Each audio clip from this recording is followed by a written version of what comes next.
किसी भी कारण से क्लास में तुम रेगुलर नहीं हो, हर हालत में तुम रह जाओगे नौकरी लगने से, चाहे कोई भी कारण है। हाँ या ना? जो मैं कह रहा हूं समझ में आ रहा है? Very good. 2005 में जब हम लोग पढ़ते थे ना, तो ये टाइम यही टाइम था पढ़ने का, और यही टाइम था गेहूं कटने का, यही टाइम था तूड़ा ढोने का।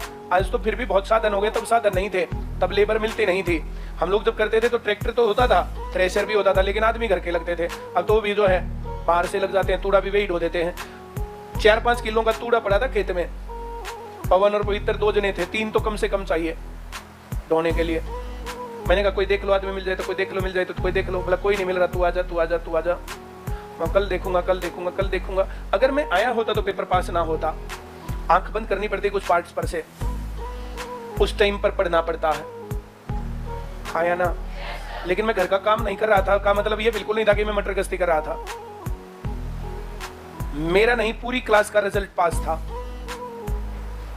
क्लास में मैंने रूल बनाए, मैंने सब कुछ किया। मैं क्लास में जो है यार 2 दिन तूड़ा ढुआ के आना पड़ेगा, तो बाकी लोगों के काम ही नहीं है। क्यों? हमारा कुत्ता कुत्ता, तेरा कुत्ता टॉमी। रूल्स रेगुलेशंस तो सबके ऊपर बराबर होने चाहिए ना। हाँ या ना?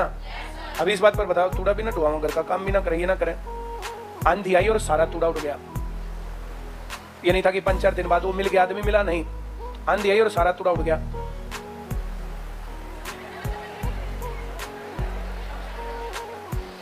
क्या माने 4-5 किलो के तूड़े को हम? अब बताओ।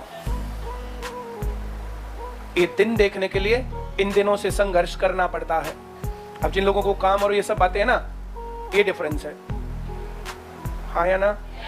तुम मुझे कोई ऐसी बात बता ही नहीं सकते कि तुम्हारी लाइफ में ये चल रहा है और वो मैंने नहीं भुगता। तुम कितनी लंबी छलांग मार लो, मेरे से अंदर अंदर हो। इसलिए कहानी है। हाँ या ना? मेरी माँ भयंकर बीमार थी। उस टाइम पर मैंने अपनी माँ के पास, एक आदमी जब मैं होता था घर पे तो मैं सोता था, और नहीं तो कोई एक आदमी माँ के पास सोएगा, कभी काम करे रात को मरी मिले। खूब केयर की। लेकिन दिन में मैं घर में पड़ा रहता था, पढ़ता था, और वो खेत में काम करती थी।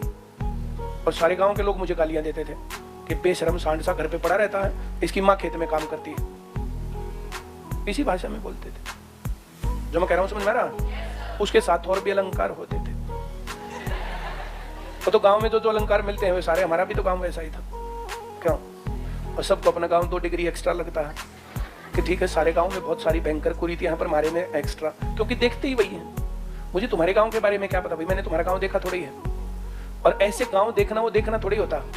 दूसरे के गांव में, दूसरे घर में जाते हैं तो कोई लड़ता हो, जब भी चुपचाप बैठ जाएंगे, बैठ के ना हाँ ये वो फलाना। अपने घर के बारे में तो सबको अपने आप पता होता है ना। हाँ या ना?